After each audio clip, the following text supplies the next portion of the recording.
Hello student. Today we are going to start the second lecture. Unit number 6, plant water relation. The last time we have studied the path of water from soil up to secondary saline and water transportations from soil to water here, then the water here to cortex, cortex to endodermis, endodermis to pericycle, and then to protoxylem, and then after last the metaxylem. Okay, you see the continue, you observe the diagram, and then after we have discuss here. See this diagram. The metaxylem, it's a large vacuole-like structure is there, and this is the main role to transport the water. Okay. Then the passive absorption. It is the most common and rapid method of water absorption. The factor responsible for water absorption is present somewhere else than roots. It accounts of about 98% of total water uptake by plant. And according to this theory, the force responsible for absorption of water originate not in the cells of roots but in the cells of transpiring shoot. The root cells remain passive. And you see this, how many factors is responsible for to absorption of water? You see this external factor and internal factor. You see the one by one. The external factor or environmental factor is responsible for to absorption of water. Then the sufficient amounts of the water is present in the soil. Then the water absorption process is normal. But the less quantity of water is there, then directly affect on this absorption. Then the second, the concentration of the soil. Means soil pH and concentration of the soil is also this main role here to absorb the water absorption.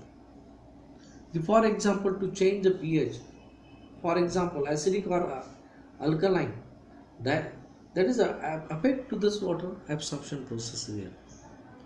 And then this temperature, soil temperature, the ranges between 20 degrees centigrade to 30 degrees centigrade is must, and to high temperature to kill the cell, and at a low temperature means about 4 degrees centigrade, that time is also the water absorption is affected. Then this transpiration, the rate of absorption of water is almost directly proportional to the rate of transpiration. A high rate of transpiration increases the rate of water absorption. Okay. Then this internal factor. Then the internal factor means, you see this anatomical condition of these plants. The efficiency of the root system is special type of hygroscopic tissue cell. Hygroscopic tissue called as velamen, and which can be absorb atmospheric water. For example, you are saying in orchid plant, the aerial tissue, it contains this velamen cells are there. And what is the role of this velamen tissue? To absorb this atmospheric water molecule, atmospheric moistures, and to provide it to the plants. And plant live to conduct this photosynthesis. That is a epiphytic plant. Here, then the second, the metabolic activity of roots, the absorption of water through leaves. Okay, through the leaves. And many species of plants can absorb at least limited amount of water through the leaves. Then the last time we have studied this one more path, ascents of sap or translocation of water. Here the upward transport of water along with dissolved minerals from roots to the aerial part of the plant is called ascent of sap. The path of ascent of sap, it is now well established that the ascent of sap takes place through xylem in herbaceous plant, for example grass, then the ladyfinger and spinach, that is herbaceous plant. Almost all tertiary elements participate in the processes, but in a large woody trees, the tertiary elements of only sapwood are functional. For example, big tree, papaya plant, then Azadirachta indica, then the people, those plants. And further, it has been proved experimentally that sap moves up the stem through the lumen of xylem vessel. Here you see the lumen of xylem vessels and tracheids, and not through their walls. You see the active and passive absorption of water. The absorption of water can be classified into two types, active and passive. The active absorption, when the absorption takes place by the process primarily developed by a root cell or by the expenditure of energy and active role of root cells themselves, it is called active absorption. You see the first, you clarify any type of active absorption, that time some small amount of energy will be the must. Without energy, active absorption is impossible. Here you see this another diagram. The ring experiment show the ascent of sap, experimental basis here. The passive absorption. In excessive transpiration, tremendous suction force is created in the leaves. You see the diagram guys. Here you observe, and which goes down up to the roots through xylem, and water is passively absorbed. You see here, you mentioned, you note this point, water is passively absorbed through the roots without any activity on the part of the root cells.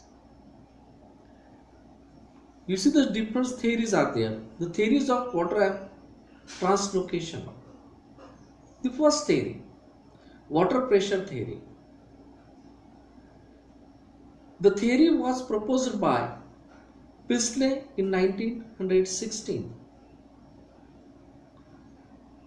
Stacking in 1956 and described the root pressure as a pressure developing in the tertiary element of the xylem as a result of the metabolic activity of the root, and it is nothing but a positive pressure developed in the root which pumps the sap up in the xylem duct.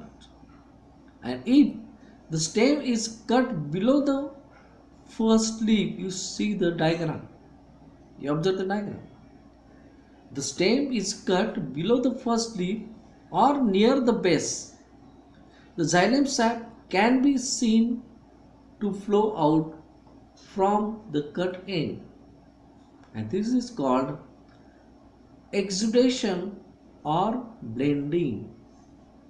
Yes, you see this term, exudation and blending.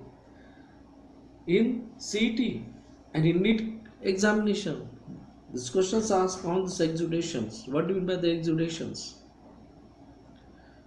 And experimentally it can be proved by cutting the stem and near the base and a mercury manometer. You see the mercury manometer is attached to the cut end of the stem, and with the after some time the level in the manometer is increased and indicating that water is forced up through the cut end of the stem. You see the diagram here to demonstrate the root pressure by a mercury manometer. Here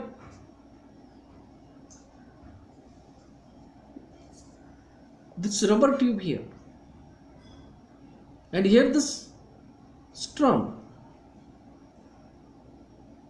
this mercury level, and here this indicator. You see this indicator. Okay. Then this capillary theory. The capillary theory, this theory was put forth by Boehm in 1809. According to him, the water moved up in narrow tube and partly due to capillary of the tertiary elements and partly due to atmospheric pressure. The theory could not be accepted due to following objections. You see this, so many scientists are there on this work and its objections on this experiment. What type of those objections are there? You see this given point are given here. The capillary actions, the capillary should be in contact with free water surface, but the tracheids are not in direct contact of water. B. The water can rise up only up the height 1 meter in xylem vessels having the diameter of 0.03 micrometer, and capillary action can be observed in narrow vessels, but the tall plant usually have broad vessels. And D.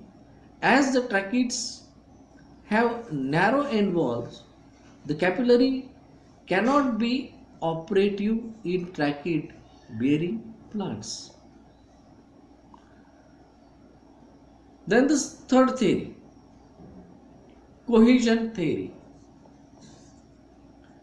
was proposed by Dickson and Joule in 1894, and this is most widely accepted theory of ascent of sap, and the theory is mainly based on 3 facts.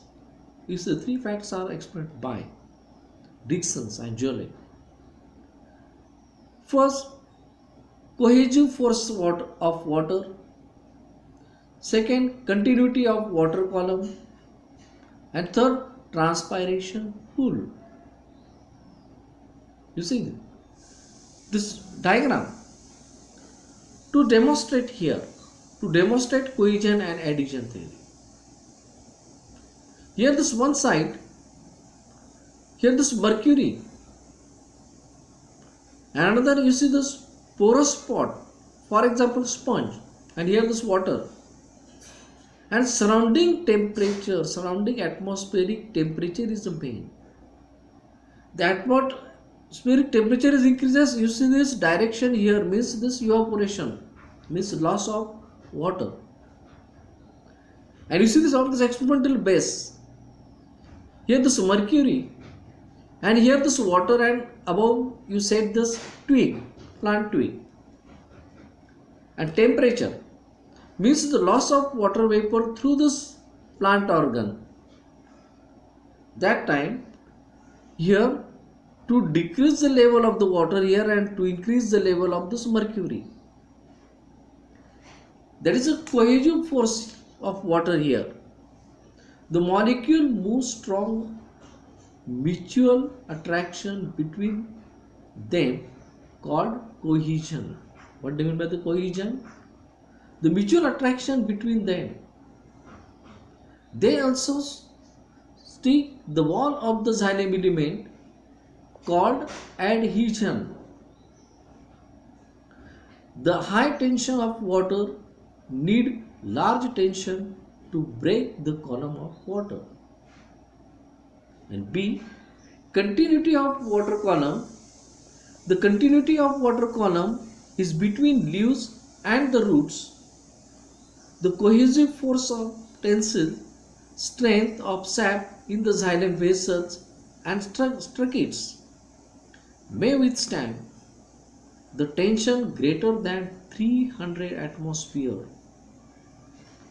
1 atmospheric pressure can maintain a column of about 9 meter, and hence about 30 atmospheric pressure is sufficient for rising the water around 120 meter.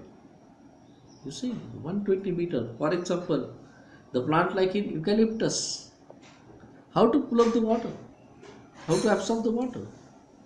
Then the third one, transpiration pool here. The water evaporation here, the temperature factor is the main. The water evaporation from the mesophyll cells due to transpiration and increase the sufficient diffusion pressure means DPD or suction pressure. Here the DPD is gradually passed down to the xylem of the root and water is pulled up.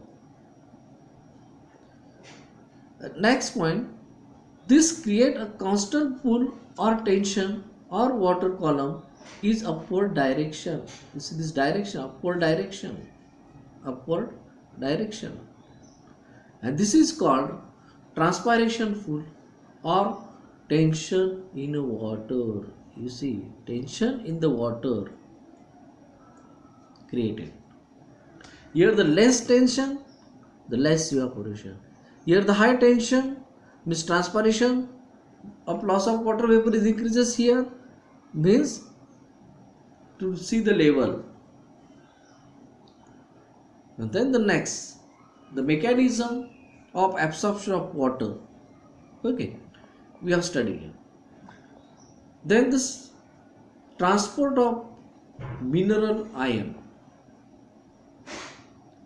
You see the diagrammatic representation here, the classification view. See this major elements and macro elements means minor elements. You see why minerals is necessary for the plant. You see, during this different activity of the plant, that time the minerals is necessary. For example, formation of new cell or synthesis of nucleic acid. That time sufficient amounts of this food materials is there inside the food material. Then the chromosome formation and cell formation process will be this normally. During to increase the length of this and height of the water, height of the plants, that time this minerals is necessary. Means those minerals found in a large quantity is said to be this macro nutrients, and those elements is found in a small quantity is said to be this minor or micronutrients. You see this major quantity, they are required in large amount, and most of them become permanent constituents of protoplasm, as they are the part of biomolecules required in large quantity. Example, carbon, hydrogen, oxygen, nitrogen, phosphorus, potassium, calcium, sulfur, magnesium and ferrous. These 10 elements is very essential for these plants. And another side, you see this minor element or micro elements is less amount and less quantity. They are required in very small amount or in a trace. Trace elements means sometimes is not necessary or very small quantity. And most of them act as activator or cofactor for various enzymes. And hence they are required in a trace. Example, copper, zinc, magnesium, molybdenum, boron and chlorine. Means 6 nuclear is a Why not? Okay. Today we have stopped here, and then the next lecture we are studying the mechanism of sugar transport through the spleen, means formed food material, then how to transport. Then the first we have studied the water transporting system, come to the leaf, and then after in a leaf during photosynthesis to formation of the food material. The formed food material is reverse transported from leaf to the different organ of the plant. Okay, we have seen this next lecture, the mechanism of sugar transport or transport of food through this phloem. Okay, goodbye.